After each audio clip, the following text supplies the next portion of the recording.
Palm Sunday marks the beginning of Holy Week, and I have to tell you, I didn't always understand that. It's only been in the last few years, maybe about 3, that Holy Week really became real to me. Before then, I'd hear about it, maybe see something in passing online or hear someone mention it in church, but I honestly didn't know the significance of each day. I'd find myself Googling, "What happened on Holy Tuesday?" or "What does Maundy Thursday mean?" And that made me feel kind of ashamed. How could I call myself a follower of Jesus Christ and yet not truly understand or honor the most sacred week of his mortal life? But things are changing. As Latter-day Saints, we've been encouraged in recent years to place more emphasis on Easter, to bring it forward in our hearts and homes, and I'm so grateful for that, because I want Easter to be more important in our family than Christmas, and I think we're on our way. Palm Sunday commemorates the day Jesus Christ entered Jerusalem, just days before his crucifixion. The people lined the road with palm branches, a symbol of victory and rejoicing, and they cried out, "Hosanna," as he passed by on a humble donkey. They called him Son of David, recognizing his royal lineage. They were acknowledging him as the promised Messiah, the one the prophets had spoken of for centuries. It was a rare moment of public recognition, but it wouldn't last. And that's what hits me every year. Jesus knew. He knew the same people praising him would soon cry, "Crucify him." He knew the road ahead was filled with pain, betrayal, and unimaginable suffering. And still, he came.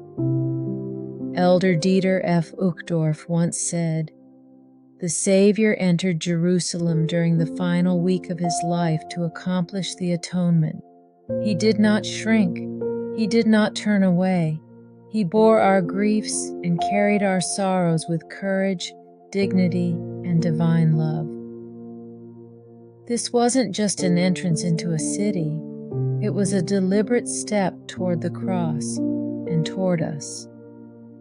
There's so much beautiful symbolism in what happened that day. The donkey. It symbolized peace.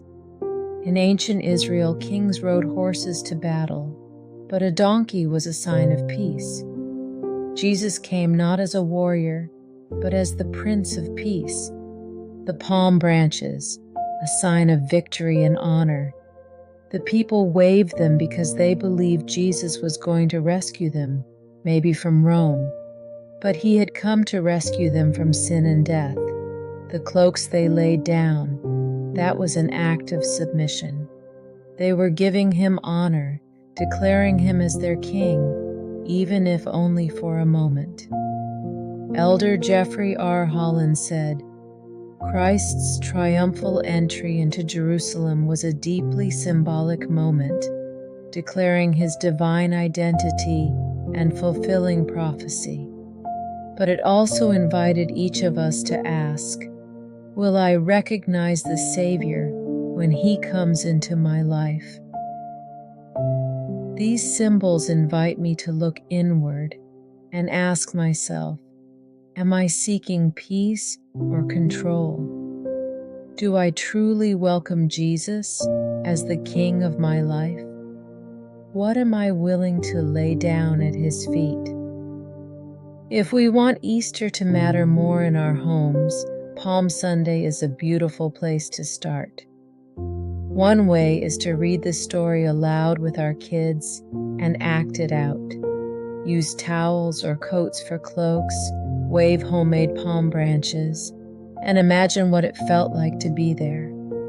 Take a Hosanna walk as a family and sing primary songs along the way. Talk about the meaning behind the donkey, the palm branches, the cloaks. what those things represent. Kids understand peace and kindness more than we give them credit for. Start small traditions. Just like we prepare for Christmas, we can prepare for Easter with reverence and joy, beginning with Palm Sunday. President Henry B. Eyring once said, "As parents, we are to bring up our children in light and truth and help them know the Redeemer for themselves." Easter is a sacred time to help them feel His love. I want that for my kids. I want them to know Jesus as more than a story. I want them to know Him as their Savior. As I've learned more about Holy Week, Palm Sunday has come to mean something very personal. It's a chance to welcome Christ into our lives. Even when it's uncomfortable, even when we don't have everything figured out. The people laid down palm branches and cloaks. I ask myself, what do I need to lay down? Maybe it's pride, or fear, or distraction. I want my heart and home to be a place where Jesus is welcomed. This year, I want to be part of the crowd that cries Hosanna, not because I'm hoping for a quick fix, but because I recognize Him as my Redeemer, my King. Elder Robert D. Hales taught, "When we choose to follow Christ, we choose to be changed. We lay aside the things of the world and take up His name and His ways." That's what discipleship means. The Book of Mormon is another testament of Jesus Christ, and it helps me see the events of Palm Sunday in an eternal context. After His resurrection in 311, Jesus came down from heaven and invited the people in the Americas to come to Him one by one. They felt the prints in His hands and feet. They fell down at His feet and worshiped Him. Their Hosanna wasn't just emotional, it was personal. It came from knowing Him. Elder Jeffrey R. Holland once said, "This is the Christ whom we worship. He is risen, He is real, and He calls to each of us, 'Come unto me.'" Palm Sunday isn't just the start of a story. It's the beginning of our own invitation to follow Him. There's so much we can learn from this day. Do I recognize the Savior when He enters my life, even when He comes in quiet, unexpected ways? Do I follow Him only when it's comfortable, or even when the path leads through hardship?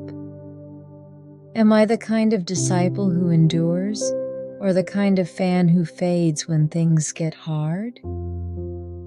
President Nelson once said, "The Savior's final week teaches us that true discipleship includes both rejoicing and suffering. If we would follow Him, we must follow all the way." Palm Sunday is a reminder that Christ is always coming toward us. The question is, will we make room for Him? I'll never forget how it felt when I realized how much I'd missed by not understanding Holy Week. But now, it's become one of the most sacred parts of the year for me. If you've ever felt like you should know more, please know you're not alone. Start now. Start small. The Lord will meet you where you are. You don't have to do everything perfectly. You just have to be willing. President Nelson once shared, "You may feel that your life is in ruins. You may have lost hope, but the Savior's triumphal entry into Jerusalem reminds us that He will always come to those who invite Him in." Until next time, may we remember Him more, follow Him closer, and rejoice in His light.